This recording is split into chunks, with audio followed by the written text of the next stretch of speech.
No queríamos terminar esta jornada de conmemoración del 37º aniversario del Estatuto de Autonomía sin hablar con dos catedráticos de Derecho que además han desempeñado cargos relevantes en la política regional.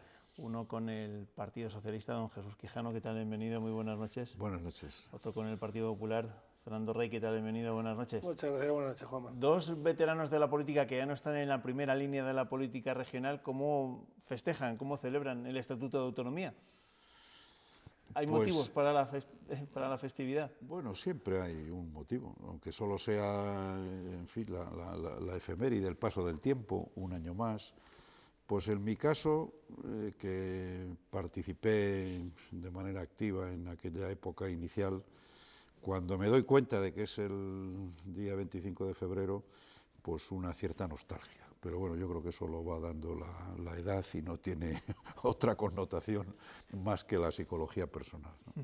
Han cambiado mucho las cosas, porque escuchando esta mañana a los portavoces de los diferentes grupos políticos parece evidente que el consenso que sí que se pudo alcanzar en otras legislaturas, en esta va a ser prácticamente imposible si se quiere sacar adelante alguna reforma del Estatuto de Autonomía. Fernando.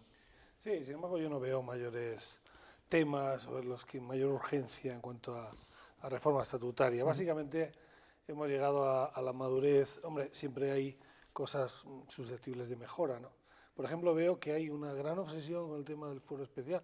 Y es verdad que es algo, bueno, mejorable, pero tampoco sí, es lo único que se ha puesto sobre la mesa. Sí, sin embargo, terminar con los aforamientos. Pero es un poco extraño, porque de todos los temas posibles, efectivamente, fuero especial es que a uno de determinados señores les va a juzgar el Tribunal Superior de Justicia o el Supremo en su caso, y no el juez ordinario, pero en todo caso les va a juzgar a alguien, quiero decir, no hay, tampoco es para tanto, digamos, ¿no? Y yo no creo que la autonomía funciona.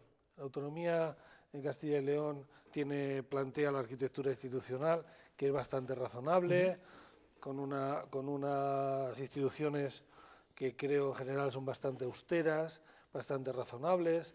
Hubo algunas mejoras, por ejemplo, aquí en Castilla y León, a diferencia de otras comunidades, el Consejo Consultivo es también el Tribunal de Recursos Contractuales, el Procurador Común es el órgano de la transparencia. Es verdad que eso hubiera sido mejor haberlo acompañado con más dotación de más personal, más recursos, pero es bastante razonable. ¿Era necesario, es necesario, Jesús, llevar a cabo esa reforma para precisamente eso, incorporar la eliminación de los aforamientos? ¿O puede ser, como también entiende Fernando, un asunto menor? Pues yo creo que ha pasado una cosa. Ha habido unos años, probablemente coincidiendo con la época aguda de la crisis y una cierta convulsión social, en que se fijaron mucho los focos en algunos de estos asuntos de mejora de la calidad democrática. Ciudadanos ha hecho bandera de eso. Así se les llamaba. Y uno de ellos era este. Hay otros asuntos, pero limitación de mandatos, aforamientos, etcétera. Y da un poco la impresión de que quizá pasada la época esta aguda de la crisis, pues como que ha bajado un poco la demanda en ese sentido. Bueno, no me parecería mal si hay consenso suficiente para hacerlo, en todo caso. Ahora, en el resto, pues yo coincido con algo de lo que decía Fernando. Tenemos un volumen competencial correcto, suficiente. El reto está en ejercer bien las competencias más que en tener más. Tenemos algunas competencias previstas en el Estatuto que no están transferidas, justicia, por ejemplo. Y luego, pues quizá las reformas que yo veo como más necesarias no son del Estatuto de Autonomía de Castilla y León, sino del modelo autonómico con carácter general. Concretamente, pues dar estabilidad a estas alturas a un sistema de financiación autonómica que no puede ser que esté digo, las bases del sistema. Luego los números dependerán del momento presupuestario y de cómo esté la economía del país. Pero entiendo que eso va a ser una cuestión bastante compleja, pues teniendo en cuenta la esas situación son del las país. cuestiones que yo creo que harían falta. Pero esa es la cuestión, totalmente de acuerdo con Jesús, ¿no? El Estado autonómico en España ha funcionado más que razonablemente bien, ha permitido el crecimiento económico, social de las regiones más atrasadas, entre ellas la nuestra. A nosotros nos hubiera ido mucho peor en educación, sanidad, en cualquier política, dependiendo directamente del Estado. De hecho, podemos comparar cuando dependíamos del Estado central. Ha sido estupendo, pero ahora hace falta dar otro salto de calidad, ¿no? En parte para solucionar para los próximos 30 años, si se puede, los envites independentistas, en parte para dar solidez y estabilidad a las comunidades autónomas, porque la crisis lo que ha hecho ha sido reforzar los poderes del gobierno central frente al autonómico. Esto en el campo presupuestario, etcétera. Entonces, ahora hay una excesiva dependencia que no permite, es decir, hay una esquizofrenia entre la importancia real que tienen las comunidades autónomas en la prestación de los servicios sociales del Estado social y, sin embargo, su escasa capacidad de autonomía real presupuestaria, ¿no? Y luego hay que coordinarse mejor con los entes locales, porque, claro, en España hemos ido superponiendo, tenemos un bosque tropical, no el jardín de Versalles, ¿no? Hemos ido superponiendo la organización local, la autonómica, la estatal, casi sin cambiar, no de un modo armónico, ¿no? Entonces ahí también hay un... Sobre esos envites, no independentistas, no vamos a llamarlo independentista, vamos a llamarlo mejor autonomista, leonesista. El hecho de que 37 años después de que se pusiera en marcha el Estatuto de Autonomía de Castilla y León, el leonesismo haya resurgido como ha resurgido en los últimos tiempos, ¿a qué es debido? Pues ocurre algo que no es la primera vez, porque este repunte yo lo conocí en mi época de responsabilidades políticas directas, se produjeron situaciones similares a esta, ¿no?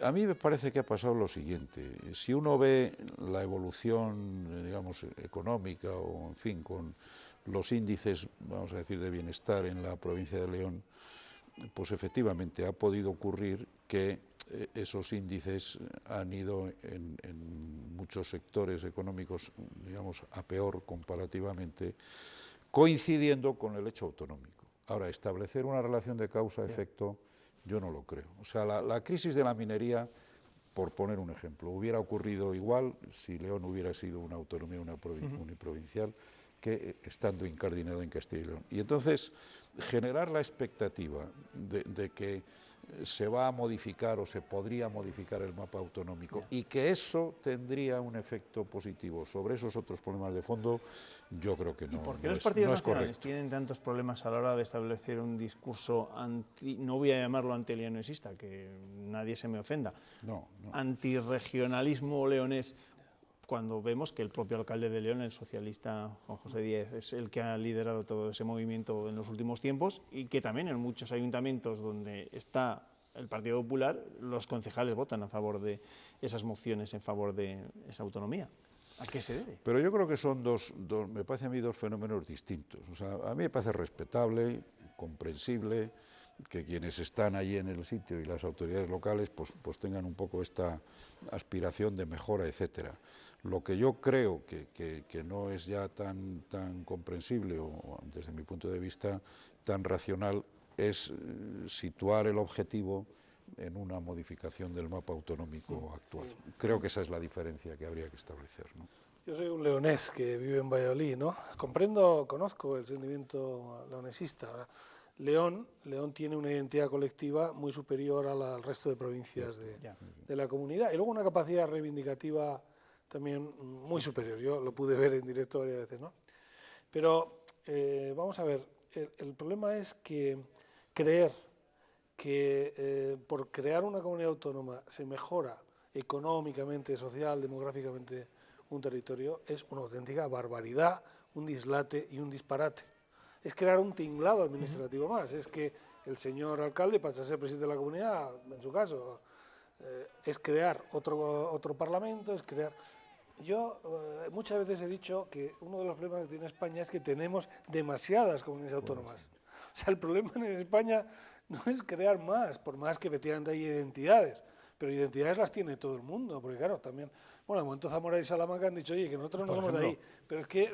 y en el Bierzo mismo parece que no están muy por la labor. No, y en otro lado, aquí es el cantonalismo típico español, ¿no? O sea, realmente el rostro de la crisis, un poco el populismo, la posverdad, adquiere da un nuevo impulso al leonesismo que siempre existe. Por supuesto que León tiene que ir a más, pero claro, ¿cómo va a más León? Pues hay que poner industria. Yo cuando veo a las principales autoridades de la ciudad, ¿no? Ahí un poco digo, bueno, muéstrame qué estás haciendo para atraer industria, porque efectivamente lo que va a hacer crecer económicamente, incluso no solo de base tecnológica, es industria de verdad, pero eso no es tan fácil, está todo el mundo lanzado a eso. O sea, desde luego, crear un tinglado administrativo más es totalmente desaconsejable. Más bien, tendríamos que hacer lo contrario, se habría que reducir. Otra cosa es, como yo he sugerido, que León a lo mejor hubiera estado mejor colocado con Asturias. Lo que pasa es que, claro, Asturias tiene mucha personalidad también, mucha identidad, pero León, Asturias, incluso para abajo algo, hubiera estado muy bien. Castilla, con Rioja, con Cantabria, hubiera sido también muy razonable. Sí, porque lo que no... al Estado autonómico va a ser un poco complicado. No, es imposible. Es más fácil la independencia de un territorio que eso. Porque, entre otras cosas, lo tienen que decidir las élites que viven bien gracias a eso. Yo no sé si al final esto es un poco el signo de los tiempos, ¿no? Porque ha resurgido el leonesismo, pero está resurgiendo mucho también el locanismo, el identitarismo, ¿no? Con cuestiones como lo de Teruel existe, el Soria ya cada vez se están fijando más en ese modelo, ¿no? Parece que cada uno mira más sobre todo a su provincia. Eso ha ocurrido habitualmente, históricamente, en una comunidad como la nuestra, como Castilla y León, pero eso parece que va más.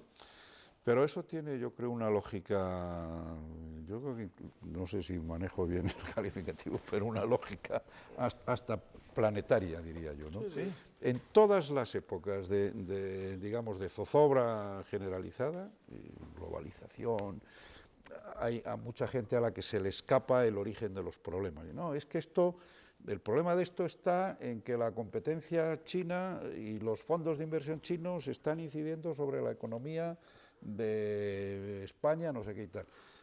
Este fenómeno global, ¿qué genera? Un cierto refugio en lo conocido, en lo local, en lo inmediato. Esto ha pasado, yo creo, a lo largo de la historia mucho. Sí. Eso está también detrás del auge de algunos nacionalismos, ¿eh? La reacción frente a lo general siempre es un cierto retorno a lo local, porque es lo que psicológicamente a la gente le aporta seguridad, lo conoce, lo domina, tal. Johnson, y este fenómeno está relacionado. Es un fenómeno, sí, de desintegración, ¿no? Cuando precisamente la única oportunidad que tendríamos era de integrarnos más. Lo vemos, por ejemplo, ahora con la crisis del campo, ¿no? Uno de los problemas es que necesita España, para ser más competitiva, que los agricultores, los ganadores se unan más, que haya cooperativas mucho más extensas. Pero nos pasa en las universidades. Tenemos 4 universidades, necesitamos, para poder acceder a los fondos europeos, unirnos mucho más los investigadores, sobre todo los de las ciencias duras. El grupo más competitivo que tenemos, según ciertos índices, el Instituto del Cáncer de Salamanca, tiene 200 investigadores y no ha conseguido acceder a las ayudas. O sea, necesitamos unirnos, no desintegrarnos. Correcto, pero claro, este es un discurso ilustrado. Este es el problema. Que me parece que está más pasado de moda. Necesitamos más convergencia que dispersión. Les quiero poner sobre la mesa otra cuestión que no sé si también está pasada de moda, porque la política tal y como se hace en estos momentos parece que difiere mucho a como se hacía no hace tanto tiempo. Y para eso quiero que mis compañeros recuperen esa escena impagable de ayer, protagonizada, ya lo saben, por Inés Arrimadas y por Francisco Egea, en ese desayuno informativo organizado por los compañeros del Mundo de Castilla y León, en el que, con cámaras delante, con micrófonos delante, pues se dijeron lo que se dijeron. Creo que tenemos ese momento, un momento televisivo impagable. El partido y la Yo no quiero nada de reparto, no quiero pero estar ni tu en equipo, una ejecutiva. integración en la Nadie ha hablado de integración, lo sabes, y yo, si quieres que hagamos públicas nuestras conversaciones, por eso. las podemos hacer. Es decir, que yo no tengo hemos problema hecho ninguno. muchas veces conversaciones en privado, hemos estado reunidas en mi Esto es otra forma de hacer política, ¿no? Esto es nuevo. Sin duda. Es la transparencia, ¿no? Es la Dalí de Egea. Claro, admite varios puntos de vista. Y bueno, si esto es un diálogo en público y delante de las cámaras, ¿cómo podría ser en privado el nivel de...? Mejor no estar cerca. Bueno, yo creo que también hay que situarlo en su contexto. En un partido... Es que si analizamos un poco el proceso de Ciudadanos, pues sería varias tesis doctorales de las vuestras, ¿no? En un partido que emerge con una fuerza enorme en un momento determinado y dilapida la mayor parte de esa fuerza en unos meses. Es que es un fenómeno sin precedentes. Esto les ha pasado a todos los partidos que intentaban ocupar el centro, ¿no? Pero es verdad que UPyD, por ejemplo, que es su predecesor más inmediato, más cercano, no llegó a tener ese éxito electoral. Eso es así. Pero si el problema de Ciudadanos es que no intentó ocupar el centro. Ese Si lo es hubiera, el problema. claro, es que Ese se es el situó problema. Porque es sí hay un de ahí, espacio para el centro, claro. porque la derecha se está radicalizando a la derecha, la izquierda a la izquierda. Sí, sí. Por eso a mí me da un poco de pena. Si me permites la expresión de Castellano Viejo, lo tenían a huevo. Sí, lo tenían a huevo y ellos tenían mismos a huevo. se han enredado. Y entonces este tipo de episodios pues tiene bastante que ver pues eso, con un partido que ha dilapidado la posibilidad de madurar y esto que en otro partido sería casi impensable que se produjera, pues ahí ocurre. Pues les agradezco a los dos que me han acompañado en este tiempo de entrevista en el que hemos hablado del Estatuto de Autonomía, de las autonomías, de la situación de nuestro país y de la política o de cómo se hace política en estos momentos. Gracias, Jesús Quijano. Gracias, Fernando Rey. Gracias.